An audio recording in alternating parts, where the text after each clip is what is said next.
नमस्कार friends. Food borne illness को लेकर के बहुत सारी मिथ फैली हुई है और जबकि फैक्ट कुछ और है। अक्सर आपने सुना होगा कि फूड स्मेल कर रहा है, टेस्ट बैड कर रहा है, तो इसमें बहुत सारे पैथोजेंस होंगे और ये जो है अपने को नुकसान करेगा, ये जो है फूड पॉइजनिंग का कारण हो सकता है, फूड बॉर्न इलनेस का कारण हो सकता है। जबकि ऐसा हरदम नहीं है, फैक्ट कुछ और ही है।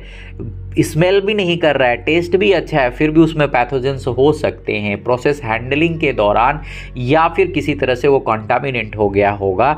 तो भी फ्रेश दिखता हुआ फूड भी, टेस्ट में अच्छा होता हुआ फूड भी, एलर्जेंस के साथ अगर वो अवेलेबल है वो फूड, तो भी वो फूड पॉइजनिंग का कारण हो सकता है।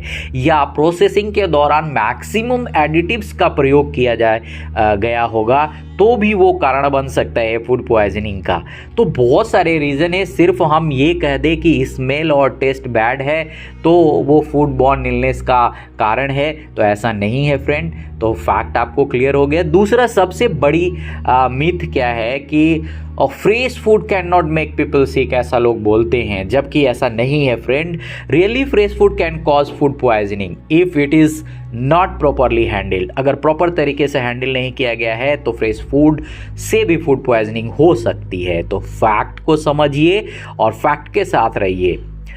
कई बार हमने बहुत लोगों से सुना है कि डर्टी किचन से बना हुआ खाना, यानी कि किचन अगर गंदा है, यानी स्टेशन की अनहाइजीनिक है, वहाँ से बन के आ रहा है फूड, तो उससे फूड पॉइजनिंग हो सकती है। हाँ, हो सकती है, मैं ये नहीं कहता, पर केवल उसी से होती है ऐसा नहीं है। सच तो ये है कि साफ किचन से भी अगर प्रोडक्ट बन के आ रहा है, अगर मिस हैंडलिंग हुई है या किसी तरह की कोई हैजार्डियल ऑकरेंस हो गई है उसमें, फिजिकली, बायोलॉजिकली या केमिकल किसी तरह का हैजार्ड का ऑकरेंस हो गया हो, तो वो भी हमें नुकसान कर सकता है, वो भी हमें बीमार कर सकता है। तो फैक्ट ये है। एक चीज़ और हमको सुनने में आती है जो कि मिथ मैं मानता हूं कि properly cooked food can never cause a food poisoning. ऐसा नहीं है फ्रेंड। सच्चाई ये है कि प्रॉपरली कुक्ड फूड से भी फूड पॉइजनिंग हो सकती है। अगर प्रॉपरली फूड कुक्ड है और उसकी कीपिंग प्रॉपर नहीं हुई है, अगर वो कोल्ड सर्व करने वाला फूड है, तो जितने टाइम में उसको कोल्ड करने हैं उससे ज़्यादा टाइम लग गया होगा उसको ठंडा करने में, तो भी उसमें बहुत सारे बैक्टीरियल मैक्रोब्स जनरेट हो जाएंगे और वो हमारे लिए नुकसानदायक हो सकता है। तो फ्रेंड्स, हमें ध्यान देना है कि मिथ में नहीं जाना है, फैक्ट के साथ रहना है। फूड एक ऐसा फूड बिजनेस ऑपरेटर्स के लिए मैं बोलना चाहूँगा, या हम घर में भी प्रिपेयर करते हैं, बोलना चाहूँगा कि हमें जो देखना है, हमें जो ध्यान देना है, मिथ पे बिल्कुल नहीं जाना है। अगर हम कहीं बाहर भी खा रहे हैं तो वहाँ भी हमें ये ध्यान देना है, और अगर हम घर में बना रहे हैं, किसी को सर्व कर रहे हैं, या हम इसका बिजनेस कर रहे हैं, तो हमें इसका ज़रूर ध्यान रखना चाहिए कि हम जो है फैटम को फॉलो करें। FATTOM, Phantom. इस पे मैंने एक वीडियो विस्तृत बनाई हुई है जो आपको हमारे चैनल पे मिल जाएगा, या मैं डिस्क्रिप्शन में उसका लिंक डाल दूंगा।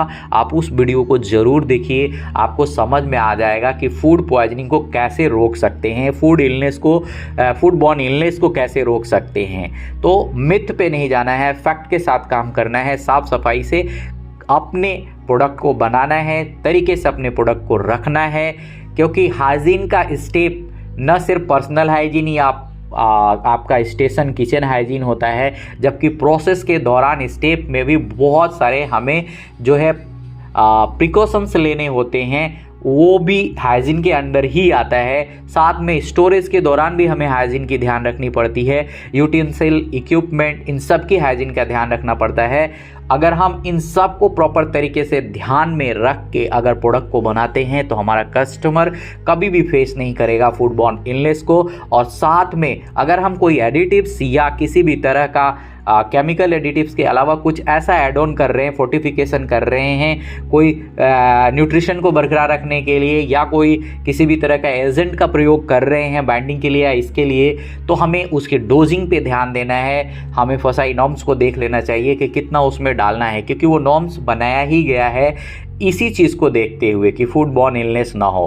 अत्यधिक एडिटिव्स का प्रयोग ना करें। प्रिजर्वेटिव्स के बारे में भी मैं बोलना चाहूँगा फ्रेंड्स कि प्रिजर्वेटिव्स को हम समझ लेते हैं कि ये जो है बहुत बड़ी वाली दवाई है जिससे मेरे प्रोडक्ट की बहुत लाइफ हो जाएगी, ज़्यादा प्रयोग करेंगे। तो ऐसा बिल्कुल नहीं है। ज़्यादा प्रयोग करने से प्रिजर्वेटिव को ज़्यादा प्रयोग करते हैं, इससे आपके प्रोडक्ट की लाइफ ज़्यादा हो, ऐसा ज़रूरी नहीं है। प्रिजर्वेटिव की जो डोज है, जो डिफाइंड डोज है, टेक्निकल पर्सन से आप पूछ सकते हैं या फिर जहाँ से आप लेते हैं उनके इंस्ट्रक्शन को भी फॉलो कर सकते हैं। और कभी भी इन सब चीज़ों को, जो भी हमारे एडिटिव्स हैं, प्रिजर्वेटिव्स वगैरह जो भी हैं, इनको जो है हम अपने किचन में डायरेक्ट न रखें, प्रोसेसिंग एरिया में डायरेक्ट न रखें। इनको हम कहीं ना कहीं अपने पास में एक सेपरेट जगह पे रखें और एक जानकार व्यक्ति को उसकी नसीहत दें कि इतना ही यूज करना है, इतना ही देना है, इतना बन रहा है तो इतना ही देना है, यानी कि उसकी डोज पे बहुत ध्यान देना है फ्रेंड्स। और ज़्यादातर क्या है, लोगों को पता नहीं है और सोचते हैं कि इससे लाइफ बढ़ जाएगी, इस चक्कर में उसको ज़्यादा डाल देते हैं। तो ये बहुत बड़ी मिथ है फ्रेंड्स, इन सब से हमें बचना है।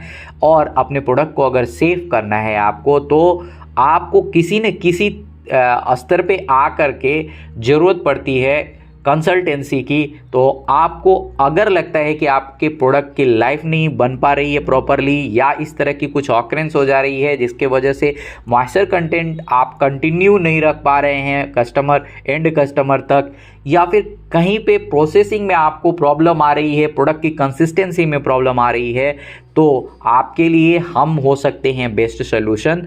फ्रेंड्स, चैनल के माध्यम से भी आप हमारा नंबर पा सकते हैं या फिर आप हमारे वेबसाइट पे भी रीच कर सकते हैं www.saiculinarysolution.com पे। Thank you friends, have a good day.